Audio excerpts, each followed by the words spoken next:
Hello student, आपका स्वागत है मेरे यूट्यूब चैनल पर। और आज से हम स्टार्ट करने वाले हैं केमिस्ट्री क्लास 9th की, और इसमें हम चैप्टर 1 से स्टार्ट करने वाले हैं जो कि है मैटर्स इन आवर सराउंडिंग्स। और इसके लिए मैं एनसीईआरटी की बुक फॉलो करने वाला हूँ। तो सबसे पहले हम स्टार्ट करेंगे मैटर्स क्या होते हैं। अगर आप अपने सराउंडिंग्स में देखें तो आपको डिफरेंट शेप, साइज और टेक्सचर की वस्तुएं दिखाई देंगी।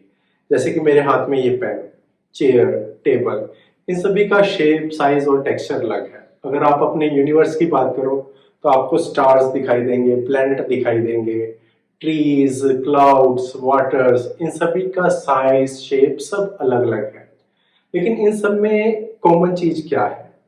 कॉमन चीज है कि ये किसी ना किसी स्पेस को कवर कर रही हैं और इनके पास कुछ ना कुछ मास है। और ये सभी चीजें मैटर्स कहलाती हैं जो भी आप अपने सराउंडिंग्स में देख रहे हैं। तो मैटर्स की डेफिनेशन क्या हुई? Any substance which occupies space and have some मास।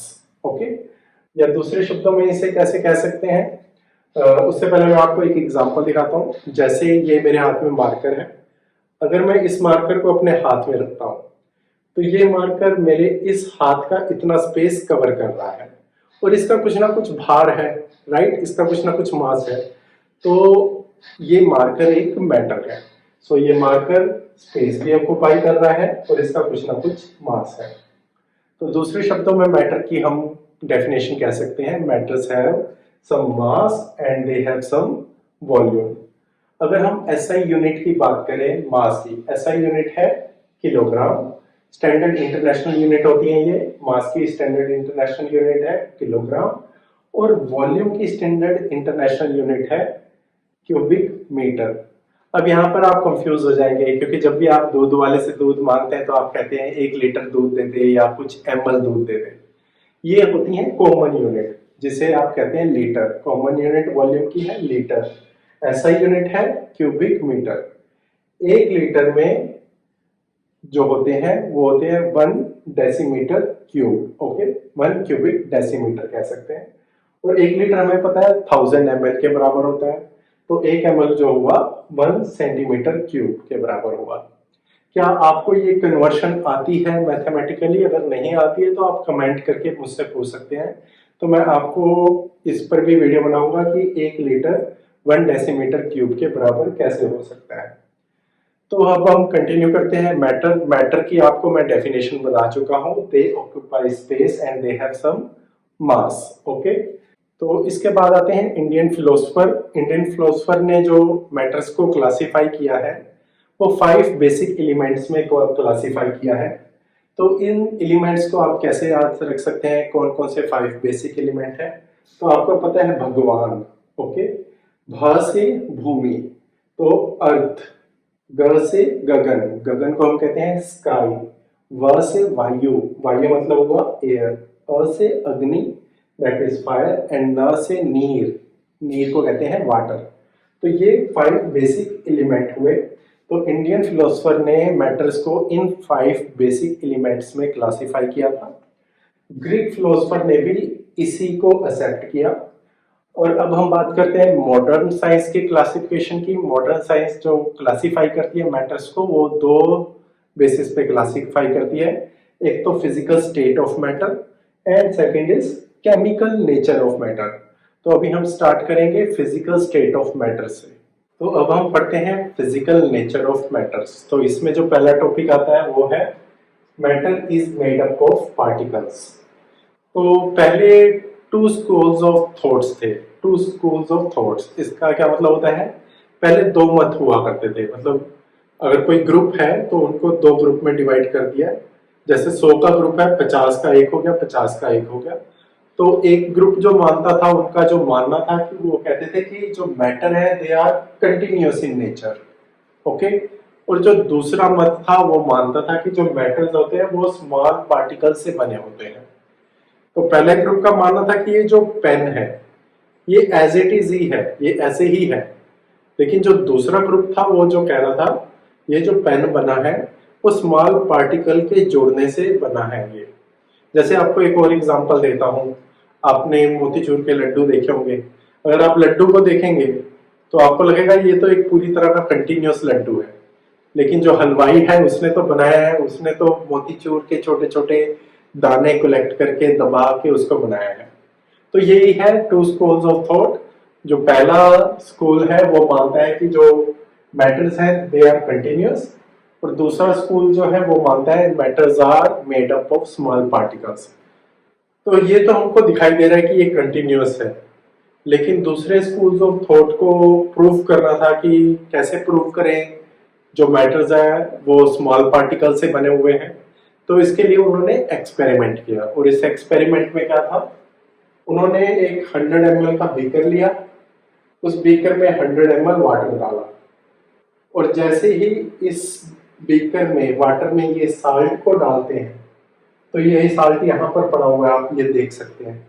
ठीक है, तो सबसे पहली चीज जो आप ऑब्जर्व करेंगे, वाटर का जो लेवल है वो राइज अप हो जाएगा, थोड़ा सा ऊपर हो जाएगा। क्यों हो जाएगा? मैंने आपको बताया है कि जो मैटर्स आए वो उनके पास कुछ ना कुछ मास होता है, और वो स्पेस ऑक्युपाई करते हैं, दे हैव वॉल्यूम।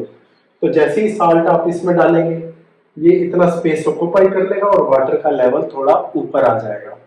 बिल्कुल जो वो स्टोरी आपने सुनी होगी थर्स्टी क्रो की, जब कौवा पानी के घड़े में पत्थर डालता है तो पानी का लेवल ऊपर आना शुरू कर देता है। क्यों शुरू कर देता है? क्योंकि जो पत्थर होता है उसका कुछ ना कुछ मास है और वो वॉल्यूम ऑक्युपाई करता है। जैसे जैसे वो और पत्थर डालता है तो पानी का लेवल बाहर घड़े तक आ जाता है और वो पी के उड़ जाता है। तो आप जो सबसे पहली चीज ऑब्जर्व करेंगे, वाटर का लेवल राइज होगा, क्योंकि साल्ट का मास होता है और वॉल्यूम होता है, ओके, ऑक्युपाई करता है। अब उन्होंने क्या किया, साल्ट डाल दिया। साल्ट डालने के बाद उन्होंने एक ग्लास रोड की और स्टीयरिंग की। स्टीयरिंग होता है हिलाना, तो उन्होंने ग्लास रोड से इसको हिलाया और देखा जो साल्ट था पानी में पड़ा हुआ वो अब दिखाई देना बंद हो चुका है। तो वो सारा साल्ट कहाँ गया? वो सारा साल्ट स्मॉल पार्टिकल्स बनकर वाटर में डिस्ट्रीब्यूट हो चुका है। यहाँ मैंने आपको दिखाया हुआ है कि ये जो रेड रेड कलर के डॉट्स दिखाए हुए हैं, इसका मतलब है ये पार्टिकल्स हैं और ये वाटर में डिस्ट्रीब्यूट हुए हुए हैं। तो इसका ये मतलब होता है कि वाटर में कुछ ना कुछ स्पेस है। वाटर के पार्टिकल्स में भी, वाटर भी एक तरह का मैटर है, वो भी पार्टिकल से बना है, उसके पार्टिकल में कुछ स्पेस है जहां पर ये साल्ट के पार्टिकल जाकर एडजस्ट होते हैं। तो ये एक तरह का एक्सपेरिमेंट है जो हमें बताता है कि जो मैटर्स होते हैं वो स्मॉल पार्टिकल से बने होते हैं। They are not continuous, they are made up of small particles. तो जो टू स्कूल्स ऑफ थॉट थी उसमें ये थॉट जो बताती है कि मैटर्स आर कंटिन्यूअस, ये रॉन्ग हो जाती है। Matters are made up of small particles. तो ये है first physical nature of matters, matters are made up of small particles. So अब हम पढ़ेंगे section 1.2 physical nature of matter में ही आता है। इसमें हम पढ़ेंगे कि how small are these particles. तो सेक्शन 1.1 में हमने पढ़ा था जो मैटर्स होते हैं वो पार्टिकल नेचर के होते हैं, जिसे हमने इस एक्सपेरिमेंट से प्रूव किया था, जिसमें हमने 100 ml वाटर में कुछ साल्ट डाला था, उसको स्टिर किया था, जिसमें साल्ट गायब हो जाता है, दिखाई नहीं देता है, और साल्ट डिस्ट्रीब्यूट हो जाता है स्मॉल पार्टिकल के फॉर्म में पूरे वाटर में।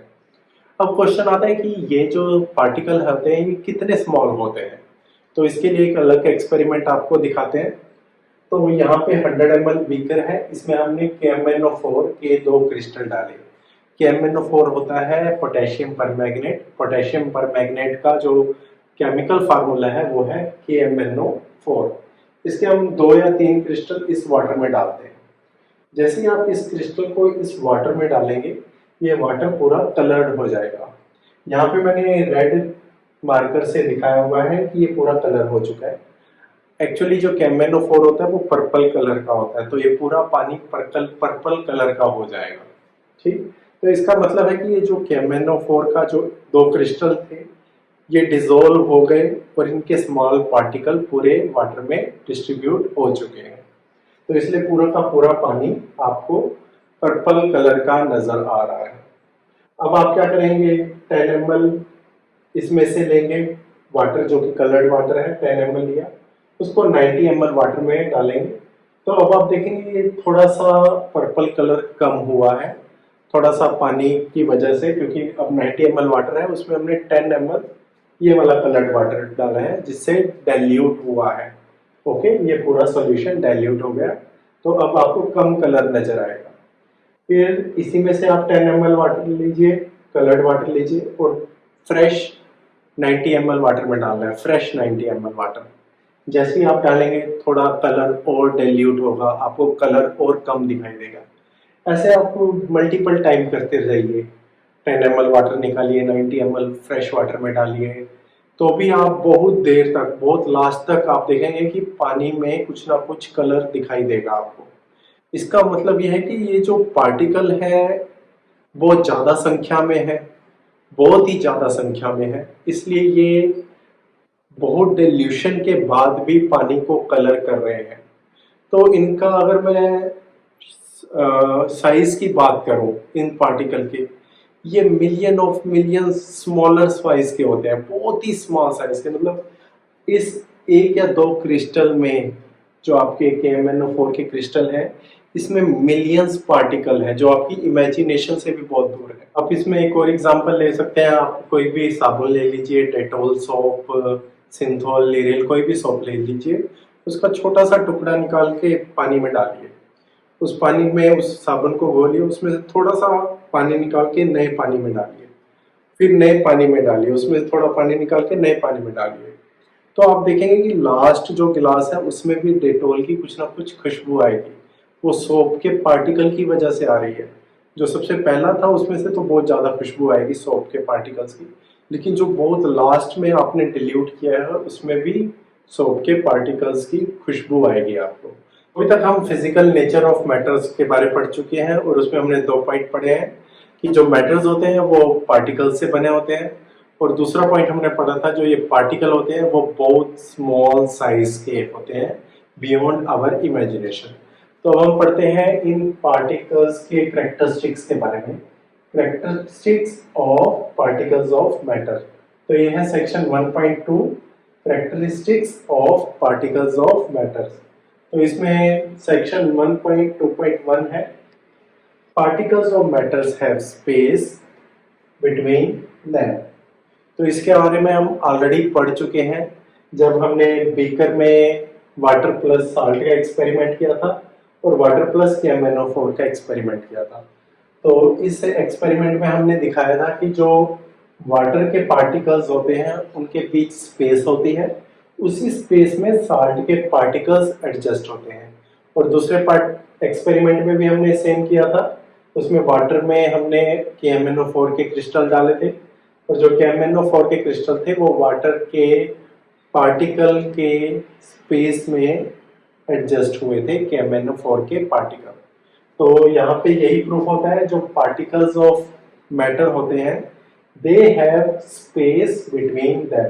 तो यहाँ पे ये मैंने लिखा हुआ है वाटर के पार्टिकल के बीच में साल्ट के पार्टिकल एडजस्ट हो रहे हैं क्योंकि वहां पर स्पेस है। सो अब हम दूसरा कैरेक्टरिस्टिक्स पढ़ते हैं पार्टिकल का।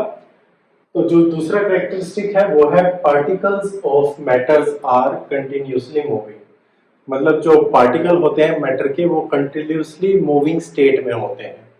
तो इसका एक एक्टिविटी एग्जांपल दिखा रखा है बुक में, एक्टिविटी 1.3 इंसेंस स्टिक का। इंसेंस स्टिक होती है खुशबू देने वाली लकड़ी, तो इसको अगरबत्ती जो होती है उसे इंसेंस स्टिक कहा जाता है। तो आप इसमें देखेंगे कि ये जो अगरबत्ती है ये सॉलिड फॉर्म में है। जब इस अगरबत्ती को आप पूजा के घर पे रखते हो या कहीं पे रखते हो तो आपको इस अगरबत्ती के बिल्कुल पास जाके खुशबू लेनी होती है, तब आपको स्मेल आती है। लेकिन जब आप इसी अगरबत्ती को जलाते हो तो ये जलने के बाद गैसियस फॉर्म में कन्वर्ट होती है, गैसियस फॉर्म में। और इस गैसियस फॉर्म में इस अगरबत्ती के स्मॉल पार्टिकल्स होते हैं जो गैसियस फॉर्म में मूव कर रहे होते हैं।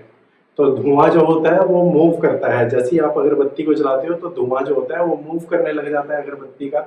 ये भी एक तरह का अगरबत्ती का पार्टिकल्स है जो मूव कर रहे हैं। और अगर आप दूसरे कमरे में भी हो तो ये आपको इसकी खुशबू आनी शुरू हो जाती है अगर आप दूसरे कमरे में हो। तो इसका क्या मतलब हुआ, इससे आपको क्या नॉलेज मिल रही है? यहाँ पर एक कंसेप्ट आता है काइनेटिक एनर्जी का। काइनेटिक होती एनर्जी होती है गतिमान ऊर्जा। तो इसका यह मतलब है, अगर जब सॉलिड में गतिमान ऊर्जा बहुत कम होती है और गैस में गतिमान ऊर्जा बहुत ज्यादा होती है, क्योंकि जो गैस के पार्टिकल होते हैं, धुएं के पार्टिकल, वो बहुत जल्दी जल्दी इधर उधर मूव करते हैं, लेकिन सॉलिड के पार्टिकल एक जगह रहते हैं। तो यही दिखाया हुआ है कि अगरबत्ती की अगर आपको खुशबू लेनी है तो आपको उसके पास जाकर स्मेल लेनी पड़ती है, लेकिन अगर आपको जैसे ही इसको अगरबत्ती को जलाते हो, ये गैस फॉर्म में कन्वर्ट होती है और गैस बहुत जल्दी से इधर उधर बिखरना शुरू करती है, क्योंकि उसकी काइनेटिक एनर्जी बहुत ज्यादा है, गतिमान ऊर्जा बहुत ज्यादा है, और उसकी वजह से आपको धुएं की खुशबू किसी दूसरे कमरे में भी आनी शुरू हो जाती है। तो यहाँ से पार्टिकल की नेचर का पता चल रहा है। पार्टिकल्स जो मैटर के होते हैं वो कंटिन्यूसली मूविंग स्टेट में होते हैं, और जो गैसियस फॉर्म में जो पार्टिकल्स होते हैं वो ज़्यादा फास्ट मूव करते हैं, क्योंकि उनकी काइनेटिक एनर्जी ज़्यादा होती है।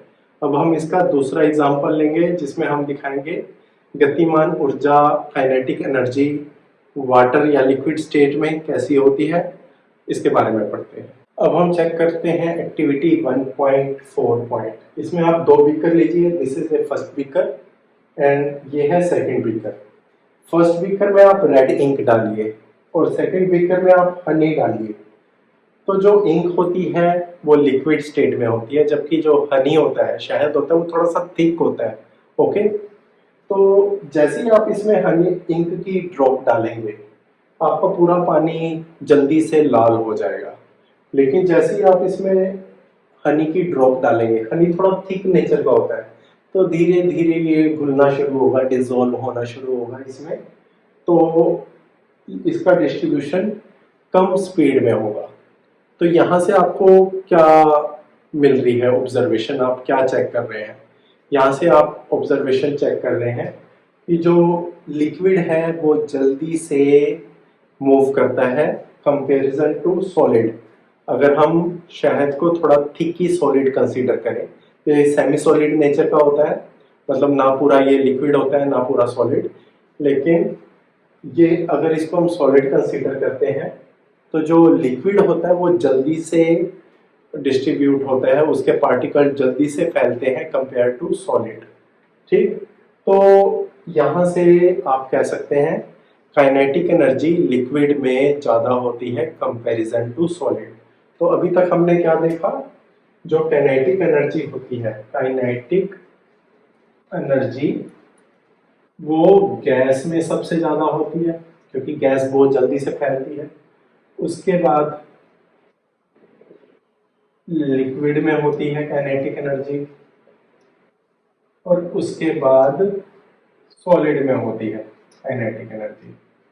तो सबसे ज़्यादा काइनेटिक एनर्जी गैस में होती है और सबसे कम काइनेटिक एनर्जी सॉलिड में होती है। तो ये हमने इफेक्ट पढ़ा पार्टिकल्स का, जब वो डिफरेंट फॉर्म में है, गैस, लिक्विड एंड सॉलिड। अब हम इफेक्ट पढ़ेंगे टेम्परेचर का on the kinetic energy. Temperature का क्या इफेक्ट होता है काइनेटिक एनर्जी पर, तो इसका भी एग्जांपल देखते हैं। अब हम पढ़ते हैं effect of temperature on the movement of particles of matter. Okay, तो इसमें हम पढ़ रहे हैं एक्टिविटी 1.5। तो एक्टिविटी 1.5 में दो बीकर है, एक बीकर में ठंडा पानी है, कोल्ड वाटर, दूसरे बीकर में हॉट वाटर है, गर्म पानी है। अब इन दोनों बीकर में आप KMnO4 के क्रिस्टल डालिए तो जब ठंडे पानी में आप डालते हैं KMnO4 के क्रिस्टल, तो आप देखेंगे क्रिस्टल ठंडे पानी की सतह पर बैठ जाता है, बॉटम पर बैठ जाता है, और थोड़ा सा ही डिसॉल्व होता है, कुछ ही पार्टिकल उसके डिसॉल्व होते हैं। लेकिन जैसे ही आप KMnO4 के क्रिस्टल गर्म पानी में डालेंगे, तो इसके क्रिस्टल जो होते हैं वो इमीडिएटली डिसॉल्व हो जाते हैं। इसके पार्टिकल्स, KMnO4 के पार्टिकल्स पूरे पानी में फैल जाते हैं। तो इससे क्या पता चलता है? इससे ये पता चलता है कि गर्म होने पर जो पार्टिकल्स होते हैं वो फास्ट मूव करते हैं। जैसे इस एग्जांपल में KMnO4 के जो पार्टिकल गर्म पानी में डालते हैं, तो गर्म पानी KMnO4 के पार्टिकल्स को गर्म कर देता है, और उसकी वजह से उसके MnO4 के पार्टिकल की काइनेटिक एनर्जी इंक्रीज हो जाती है और वो जल्दी से मूव करते हैं। जबकि इस कंडीशन में कोल्ड वाटर में डालने से काइनेटिक एनर्जी इंक्रीज नहीं होती और वो बॉटम पे सेटल हो जाते हैं। तो हॉट होने पर पार्टिकल्स फास्ट मूव करते हैं। इसका एक और एग्जांपल है, जितनी भी गर्म गैसेस होती हैं वो ऊपर की तरफ मूव करती है और ठंडी गैसेस नीचे की तरफ। एक और एग्जांपल आपको दे देता हूँ, जैसे आप चाय बनाते हो घर पे, तो पानी में चाय पत्ती और चीनी डालिए। आप थोड़ी देर बाद चेक करोगे कि पानी के अंदर चाय पत्ती और चीनी एज इट इज पड़ी हुई है, लेकिन जैसे ही आप गैस ऑन करते हो, आग लगाते हो, तो पानी जल्दी से उबलना शुरू हो जाता है। जैसे ही पानी उबलता है और पानी के गर्म पार्टिकल चीनी के पार्टिकल को गर्म करते हैं, काइनेटिक एनर्जी इंक्रीज करते हैं, चीनी जल्दी से डिसॉल्व हो जाती है। ऐसे ही चाय पत्ती भी अपना कलर छोड़ना शुरू कर देती है। तो यहाँ से ये पता चल रहा है कि काइनेटिक एनर्जी हॉट पार्टिकल की बहुत ज्यादा होती है, या हॉट होने पर पार्टिकल की काइनेटिक एनर्जी इंक्रीज हो जाती है। अब हम अगला कैरेक्टरिस्टिक पढ़ते हैं पार्टिकल का, और वो है particles of matters attract each other. मतलब जितने भी पार्टिकल होते हैं एक मैटर में, वो एक दूसरे को अपनी तरफ आकर्षित करते हैं और उनमें एक बाइंडिंग होती है। जैसे कि फॉर एग्जांपल आप ये एक फिंगर्स का क्रॉस कर लो ऐसे, और दूसरा फिंगर को ऐसे टच कर लो एक साथ। इसमें से कौन सी फिंगर को तोड़ना इजी होगा? ये क्रॉस लिंकिंग में बाइंडिंग बहुत ज़्यादा है, इसको तोड़ना बहुत डिफिकल्ट है, जबकि इसको तोड़ना एक झटके से अलग हो जाती है। तो ऐसी एक डांस का एग्जाम्पल दिखाया हुआ है NCERT की बुक्स में। तो उसमें उन्होंने यही बताया हुआ है कि कुछ पार्टिकल में जो बाइंडिंग होती है वो काफ़ी स्ट्रॉन्ग होती है, उनको तोड़ना बहुत डिफिकल्ट होता है, और कुछ पार्टिकल में जो बाइंडिंग होती है वो बहुत वीक होती है, तो उनको तोड़ना आसान होता है। तो अब आप गेस कीजिए कि किस में स्ट्रॉन्ग बाइंडिंग होती है, सॉलिड मैटर में स्ट्रॉन्ग बाइंडिंग होती है या गैसियस मैटर में? तो सॉलिड पार्टिकल में स्ट्रॉन्ग बाइंडिंग होती है। जैसे आपको लकड़ी को तोड़ना बहुत डिफिकल्ट हो जाएगा, लेकिन जो गैस के पार्टिकल होते हैं वो ऑलरेडी इधर उधर डिस्ट्रीब्यूटेड होते हैं, उनमें बाइंडिंग नहीं होती। बाइंडिंग ना होने की वजह से इसलिए वो हर जगह फैल जाते हैं। तो ऐसी एक और एग्जांपल दिया हुआ है उन्होंने नेल्स और चॉक का। तो नेल्स के लोहे की अगर आप कोई भी नेल ले लो, उसको तोड़ना बहुत डिफिकल्ट है क्योंकि उसके हर पार्टिकल में स्ट्रॉन्ग बाइंडिंग होती है। जबकि चॉक को आप आराम से तोड़ देते हैं क्योंकि उसके पार्टिकल में बहुत वीक बाइंडिंग है। तो एक और एग्जांपल दिया हुआ है कट वाटर विद फिंगर। तो उन्होंने बताया कि अगर आप एक गिलास में पानी लेते हो और उसको उंगली से ऐसे कट करना चाहोगे, तो क्या वो पानी कट होता है? बिल्कुल नहीं, वो थोड़ा सा लब होता है और फिर वापस जुड़ जाता है। तो ये बताता है कि जो पार्टिकल होते हैं मैटर्स में वो एक दूसरे को अट्रैक्ट करते हैं। मतलब जैसे आपने पानी को कट किया वो वापस जुड़ गए, तो वो एक दूसरे को अट्रैक्ट कर रहे हैं। और दूसरा जो सॉलिड मैटर्स होते हैं उनके अंदर बाइंडिंग बहुत स्ट्रांग होती है, गैसियस में बाइंडिंग बहुत कम होती है पार्टिकल्स की, लिक्विड में गैस से ज़्यादा होती है। तो काइनेटिक एनर्जी सॉलिड में कम होती है। क्यों कम होती है? क्योंकि उसके पार्टिकल्स स्ट्रांगली बाइंड होते हैं। गैस में काइनेटिक एनर्जी बहुत ज़्यादा होती है क्योंकि उसके पार्टिकल्स बाइंड नहीं होते, वो सिंगल डिस्ट्रीब्यूट होते हैं, इसलिए इजीली मूव कर लेते हैं। तो दोस्तों यहाँ पे हम खत्म कर रहे हैं कैरेक्टरिस्टिक्स ऑफ पार्टिकल। तो ये है part 1 of matters in our surrounding. तो इसका मैं पार्ट 2 लेके आऊँगा। So thank you for watching this video.